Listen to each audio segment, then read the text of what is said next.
Hi, my name is Matt Carroll with World Class Coaching with help of Academy Sports Coach 2024. I want to talk to you about a session that I've designed to work on one-time finishing with your players. So one of the things I struggle with one-time finishing, and especially having my high school team is a varsity can be anywhere between 18 kids and 24 kids. Sometimes we racked up 27 kids with some players that we knew were caring for good guys that we wanted to be around the program. And trying to get shooting out of that, and you're trying to make shooting work without someone getting smoked by a stray ball or things like that. And especially the young guys, my younger teams, they want to shoot all the time. And the kid shoots, goes to get his ball, bang, back of the head. So I always kind of have anxiety around shooting sessions. I also think like a lot of times your shooting session should involve shooting within a natural situation.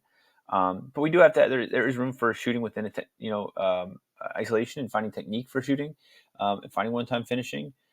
So that's kind of what the session's about here. The first one's one of my favorite warm-ups we do here is a pass here. This player runs onto it, finds a one-time finish. So here we have a goalie in here, we have targets, whatever it may be, but we're just working on that timing. The initial first couple shots you're going to have, they're just going to sky them because they're going to be looking to smack the ball. And they're not. And what you're going to want to explain is, it's not about hitting the ball with power because the power is already coming from the momentum and the inertia is coming from the pass. You're just redirecting that energy somewhere else. You're just playing pool basically.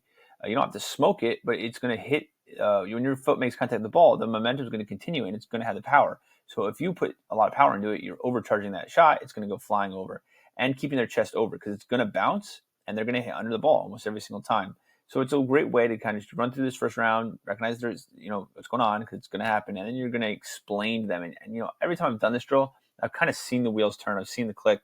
I've seen them just kind of recognize, oh yeah, like if I don't really have to smoke. And then a couple of times like they tap and it doesn't reach the goal. But, most of the time they're going to kind of figure it out. So that one here, then I have one here where it's a pass in the air that they need to take down, and they have a second touch. So first touch of a difficult pass, they're settling it and finding a shot.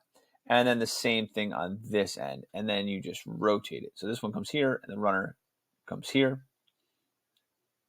And then I always tell them rotate in the box. And this way we're keeping the shooting area clear. No one's running through the middle here. So this player's here, this player's here, this player's here, this player's here, this player's here, and this player's here. And we just rotate in that way. So we're getting up a lot of shots here. We're getting a lot of quality shots. There's 3 times where you're not shooting, but there's also 3 times in a row you're shooting. I like the idea of you're not shooting, waiting, shooting, waiting. You're getting a lot of reps, and then you're waiting, so that you're seeing a lot of things in repetition. You get 3 shots on it, and then you're kind of, then slowing things down. From here, I like this one where you have, maybe we set the box here from the 6 to the 18. Okay. And we have a attacking player and we have a defending player in the box. And we have a thrower and a thrower. Okay. And what we have is the black player in here is trying to juke out the player in yellow. The player in black is looking to move here, here, here. And each of these players is a ball. So they're looking to create moves and they're looking to time it up, so that they get a volley, or maybe you make it a one-time finish. The ball can only bounce so many times, whatever it may be. But the thrower is throwing a ball into this player, right? So he jukes him, he cuts in, the player yellow steps. It's over here, and we find a half volley for a finish from here. So we're working on game-like movements that are going to create space, and we're looking for that snapshot, that quick one-time finish, that half volley, whatever it may be. But finding that moment of separation just enough to create an opportunity for you to shoot there.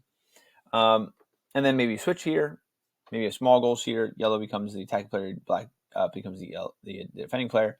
But again, you're just seeing a lot of different opportunities to adjust your body shape in order to put a defender on your hip and find a really good shot. Next, we have, I like this one because it kind of gamifies it. It's a lot of fun for them. So I have a line of cones here, and we have a thrower here. And the thrower is going to throw this ball into the box here. and the goalie is going to be sitting waiting for it. So on the coach's cue, that player throws the ball. This player needs to run here, zigzag through these cones, zigzag through these cones, come around this cone, and finish. And we can do one or two things. We can make it, hey, you get 3 bounces before it doesn't count anymore.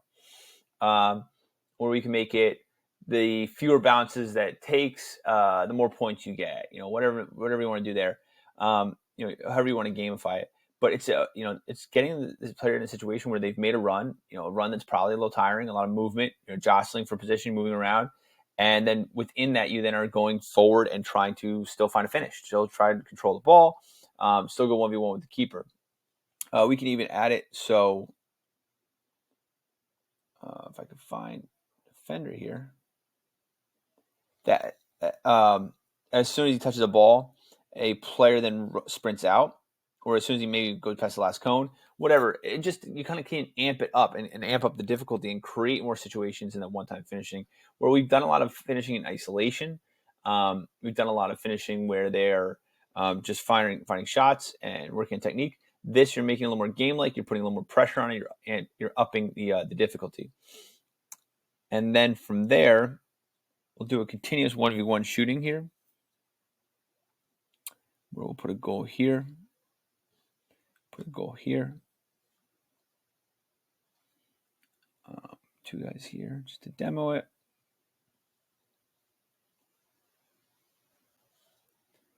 Guy here, and you're going to want a lot of ball setup by the outside of the net.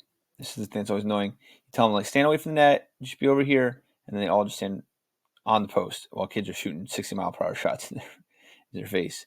So I like to have a cone set up this is where the line starts. This is where the line starts. So they're over here. So black comes out against yellow, 1v1. Got ball. Black comes out here, finds a shot. They score.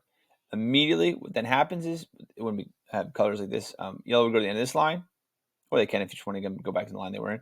And yellow is immediately going to pick up a ball here and start, and we're going to go 1v1 here. So it's a continuous 1v1, but we're finding 1v1s, 2 targets. We're finding shots, looking for quick finishes, and then immediately finding that light switch moment, and then go and defend. So what you should see is a lot of it is that, we're looking in the 1v1 to pull a move, and it's not truly one-time finishing, but pull the move, push the ball away, and find that shot off the move. Find that quick one-time shot. It's not really taking 3 steps, touch, shot. It's move. The move separates you from the defender, and you're finding a quick shot out of that. And we're looking to just kind of find rapid-fire shots and low angles and work that situation in, under pressure. And then from here, just go into your game, looking for, hoping that you find a couple one-time finishing opportunities, and really highlighting those, and then even taking situations where maybe we didn't get the opportunity for a one-time finish, and talking about how we could have created, a pass that would have set up a shot there, maybe instead of, playing it back out to the wing or playing it back to our 6 to rotate the ball. How could we have, slotted a ball and found a one-time finish? And how can we take the 2 thrower game that we had and utilize it to break, off a defender and find a shot? So really taking down the bits and pieces from the session, analyzing them, and then discussing them in the context of the game. So once again, my name is Matt Carroll with World Class Coaching with Academy Sports Coach 2024. I hope the session finds you well.